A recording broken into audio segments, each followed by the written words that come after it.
Welcome to Harlow on Healthcare. I'm David Harlow, and I invite you to join me by my virtual hearth as I sit down with healthcare leaders to discuss building the future of healthcare. Today, my guest is Sandro Galea, who is the Dean of the Boston University School of Public Health, which just so happens to be my public health alma mater. Welcome, Sandro, and thank you for joining us today. Thank you for having me. It's great to be here. So I will begin with what might be an old chestnut. What is public health? Public health is what we do together to create the conditions for health. And those words are intentional. There is no such thing as an individual public health. Public health is something that has to require engagement by people at multiple levels of society. It is about creating clean air, drinkable water, nutritious food, opportunity for exercise, about making sure everybody has a sustainable, livable wage. People are not subject to risk of violence or risk of occupational injury, that when one is driving their car on the road, they don't have undue risk of dying.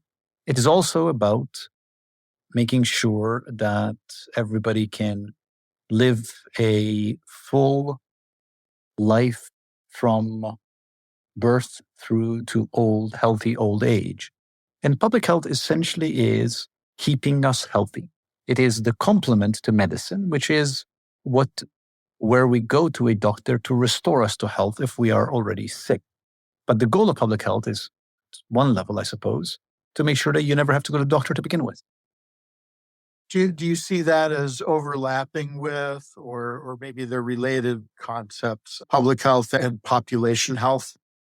I think the population health has been used in very different ways, so I want to be clear about that. In medicine, the term population health management has been used to talk about health management organizations and helping large organizations help people have better health behavior. So that's how that's been used in that context. But broadly speaking, I think population health science is the science of understanding how one generates health in populations.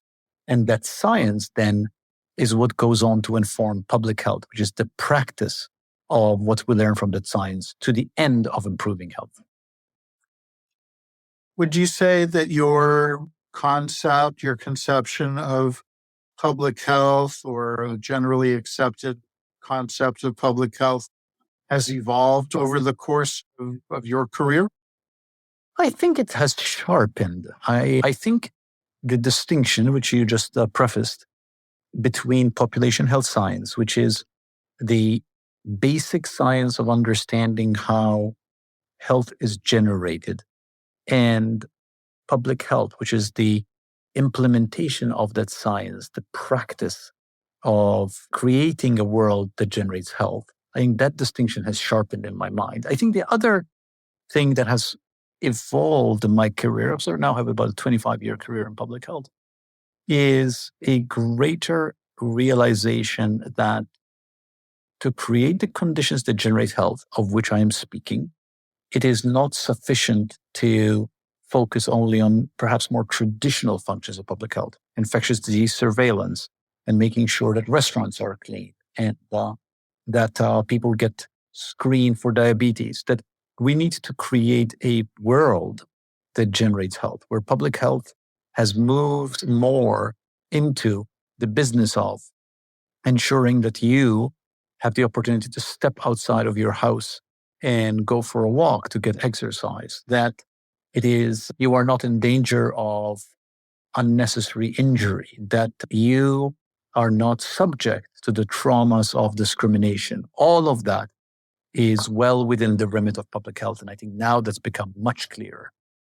So within that sharpening, if you will, of the definition of public health, what does it mean to be a practitioner? And more specifically, how do you see your role evolving in your current position, or from previous positions to your current position? So I've been a population health scientist, which in my own scholarship, I'm an epidemiologist, and I've done a lot of work thinking about how social forces generate health and how trauma in particular has an impact on mental health. That's in my own science. I have, in my role as a dean of the School of Public Health, my job is to create an opportunity for students to learn all the aspects of public health through learning from world-class scientists, from educators who are teaching them how to think in public health and give them exposure to the practice of public health. In my own practice, to use that term, I have both done science and tried to create the conditions for excellence in scholarship, teaching, and practice that our students can become accustomed to and learn from as they move on to their career. Great. And you have recently put out a new book. You have a number of books out. Recent book is something that has drawn from a blog that you've been writing, as I understand it, over the last couple of years or so. Yeah, Is that right? That's right. So I've been writing this blog for the past couple of years called The Healthiest Goldfish. I'll explain the title. I'm sure there's a story behind that. There is, yeah. There's a title that refers to a bit of a metaphor, which is you have a goldfish and you want your goldfish to be healthy. And you can encourage your goldfish to exercise by swimming around its bowl. And if the goldfish gets sick, you can get it a great goldfish doctor. But unless the goldfish has clean water to swim in, it's never going to be healthy. So the metaphor is to create the healthiest goldfish, you need to have the healthiest water. So that has been a story which I've used for decades in terms of explaining what public health does. And in the blog, The Healthiest Goldfish, I have been reflecting on a range of topics, many of them catalyzed by the COVID pandemic. So the book that just came out called Within Reason is a sort of compilation, but taking up to the next level of 50 essays around topics that emerged from the COVID pandemic about how we can and should think about trade-offs, how we should communicate better, how we should make sure that public health is not overly politicized, about how we in public health should operate with humility. These are ideas that emerge for me in observing how public health operated in 2020, 21, and 2022. Is it your sense that things that you saw during the course of the pandemic were issues that were already there, but just thrown into high relief as a result of the pandemic and the dislocation of that, or are there new issues? I think there were things that were already there. And like much else, the pandemic didn't create anything. It unveiled, it elevated, it sharpened our view of things. And I think that was true, equally true for social problems, social fractures, as it was true of challenges that public health faced. So I do think it was about elements of public health that needed a careful examination and that we had not done that examination until this moment. And in some of your comments about the book, you talk about public health as a liberal pursuit, now perhaps stuck in an illiberal time. I've got that right. And You do have that right. say a little bit more about that. Yeah, and so I should clarify about what I mean by liberal, because I don't mean the word liberal in the sense of leftist or Democrat. I mean the word liberal in the classic sense of the word liberal, which is a way of thinking about the world which elevates individual autonomy over and above everything else, that prizes data that informs reason and logic, that says that we reform the world not through belief in, but through observing the natural world around us. A lot of these ideas emerged from the Renaissance in the Western world, although they are beliefs that have been essentially promulgated in a lot of strains of thought, including Eastern thought, for many centuries. So I mean by liberal, being open to ideas, being informed by data, not being overly rigid in one's perspective, and putting front and center the importance of individuals and individuals having autonomy to live their lives as they wish. And my contention is that this is an illiberal time, that it's a time where we have seen a closing of minds. We have seen a narrowing of perspectives. We have seen an unwillingness, a reluctance to consider that there might be different values, different beliefs, different approaches to complex problems. And that, of course, came to a head during COVID. And it is our job to not do that and to think differently. Do you think it is possible, even within the realm of health, for public health practitioners to move the needle in that sort of ocean, if you will, of cultural ferment? You know, I want to think it's possible, David. I do think it's possible because I prefer hope. And I wrote the book out of a belief that if we have enough conversations, we can move past the cultural foment, out of a belief that the collective closing of minds, the collective culture that we're in right now, that I think you were implicitly hinting at, of, let's say, censoriousness and vituperative disputation, does not always have to be that way, and that we can achieve a place where we thrive in discussion and debate. If you're just tuning in, this is Harlow on Healthcare, coming to you on Healthcare Now Radio. I'm David Harlow, and my guest today is Sandro Galea, Dean of the Boston University School of Public Health. Sandro, you mentioned earlier that the book that just come out is composed of essays that were originally appearing in another form on your blog, The Healthiest Gold Fat. I blogged for many years myself. I enjoyed it's a very different kind of writing than other kinds of writing. I wonder if you could say a little bit about that, coming at this from the perspective of an academic, perspective of an epidemiologist. How did you approach blogging? What was your goal to write a blog? You know, I slid into it, perhaps without as much deliberation as one might think. You know, when I first became dean of the school in 2015, I started writing a note to our school community, which I call the Dean's Note. And it was about 1,000 words on topics that I thought were important to service in public health. And I was doing it as much to sharpen my thinking about public health as much as it was to help our internal school community, but then also the external public health community, develop a shared understanding of what public health was about, which is going back to the first question that you asked me. And those Dean's Notes I pushed forward for several years until they actually became a book, which was called Healthier, 50 Thoughts on the Foundations of Population Health. And then as sort of time passed where I felt like those pieces were no longer necessary, it evolved, COVID happened, and I did some other writing, and I thought I probably should start writing again in the form of weekly, I guess blogs is the term. And these blogs are also about 1,000 words each, and they take a topic a week, and I had an intention of compiling them folding them up into a book in time, which is exactly what I did, and roughly the same thing as what I have in mind with what I write right now. So you describe something that I found to be the case myself in my own blogging, which is that writing a post helps sharpen one's own thinking about a topic. And I'm wondering if you found at any time that a few months later you came to disagree with yourself, with something that you had posted earlier.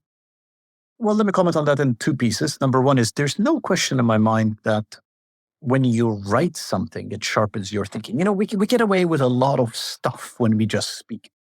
We speak and we intersperse speech with conjunctions and with verbal tics and with digressive thoughts, and that's acceptable in speech. It's much harder to get away with that when you write.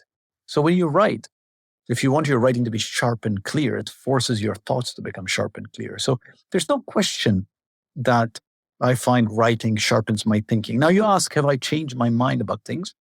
I suppose the answer is yes. Obviously, everybody changes their mind. But I would see it more as an evolution in my thinking. For example, I wrote maybe 5, 6 years ago about the role of paternalism in public health. And recognizing that public health has aspirations that are inherently paternalistic.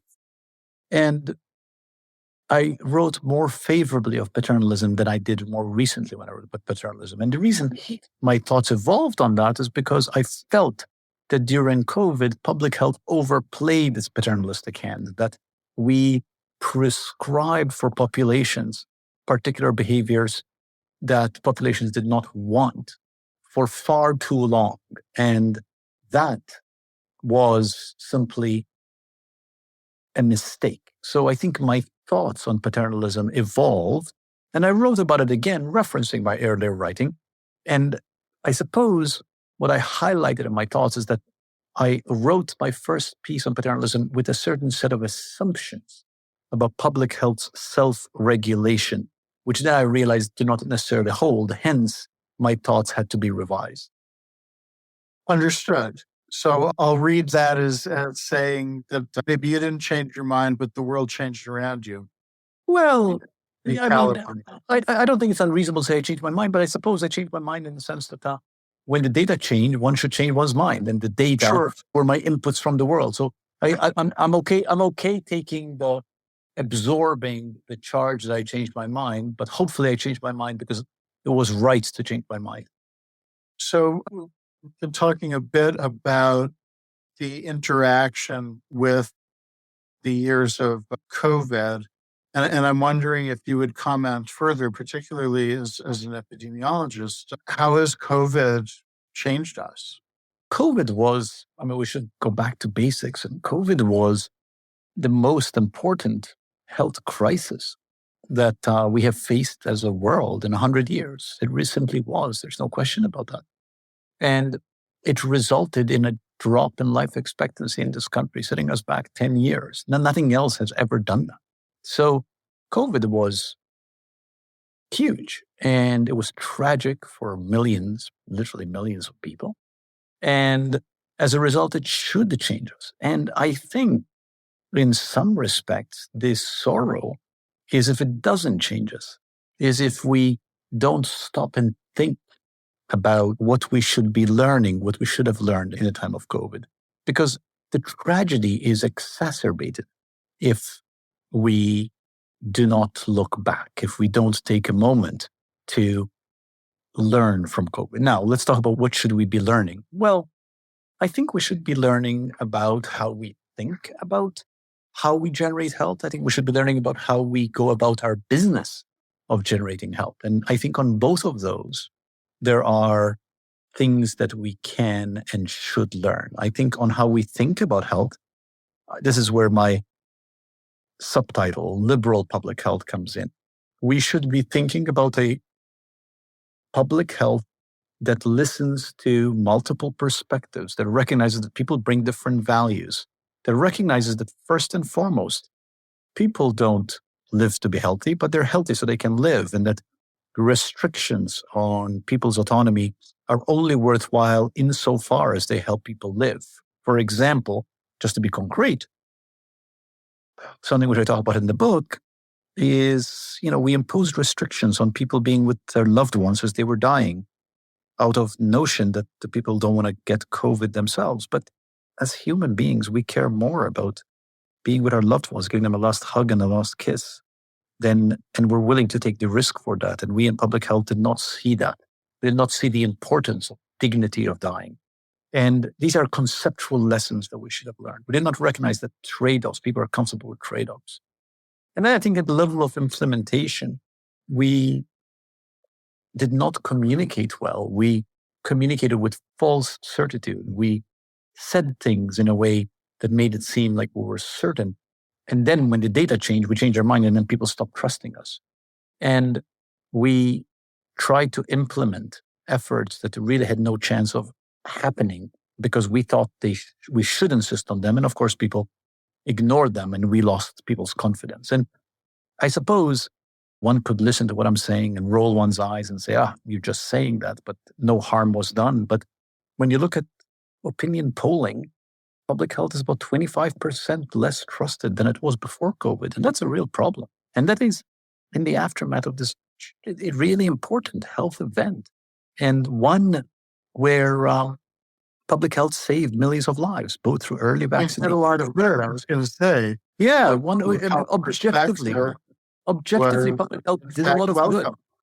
So if we did so much good and people trust us less, I think we should be asking, wait a second, well, what did we do wrong? Because objectively, public health did a lot of good. So the fact that there is less trust now means that there are ways in which we went about doing that good that lost us trust. And we should be examining what that is so that we can regain that trust.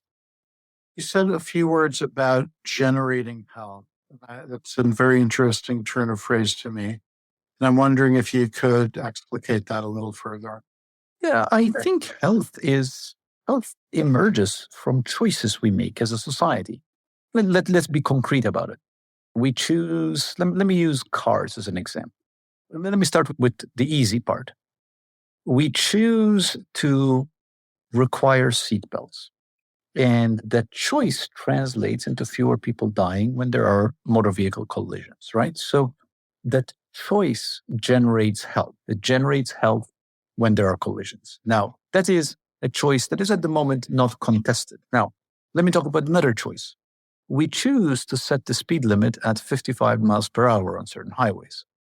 But we know that at 55 miles per hour, you're twice more likely to die in a collision than if you were driving at 35 miles per hour. Really would be much safer if we only all drove at 25 miles per hour. So we are there making a choice that where we are privileging other inputs rather than just our health, and recognizing that our health might suffer because we care about other things, namely mobility and getting from A to B faster.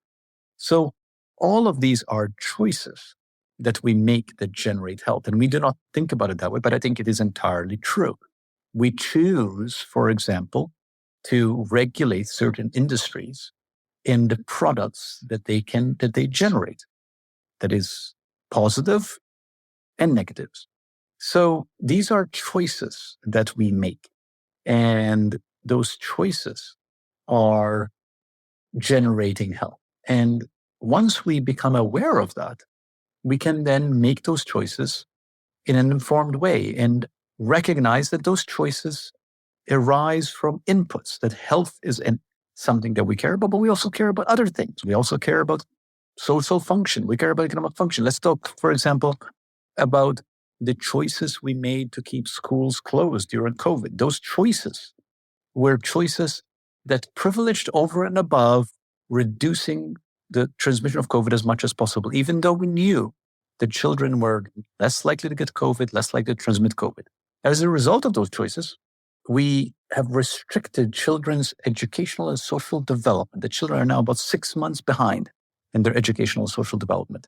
And these are choices that we made. All very interesting. And the recent experience with COVID is a fascinating frame for looking at broader issues in the realm of public health. I want to finish up our conversation with one final question, which is, if you were to wake up tomorrow and find yourself 5 years in the future, what might be one thing in healthcare that you would hope or maybe expect to find has changed drastically? Let me offer two things. I know you asked me about one. Number one is, I hope that we have learned our lesson in COVID about the importance of health gaps and health disparities, and that certain people have access to much less opportunity for health than others, and that becomes something that we care about and focus on. That's number one. Number two, I think that the healthcare itself stands to have so much improvement in this country that as technologies become more widespread, that helps streamline availability of healthcare, I'm hoping that we'll get to a point where we shall have a healthcare that's more responsive to people's needs. And there is so much space to go between here and there that if we can make movements on that next 5 years, that would be wonderful.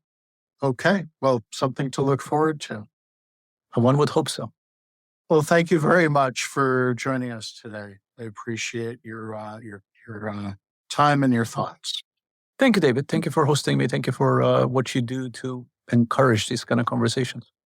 You have been listening to Harlow on Healthcare. Join us at healthcarenowradio.com.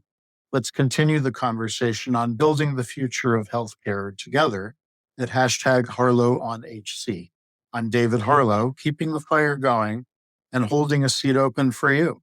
Until next time.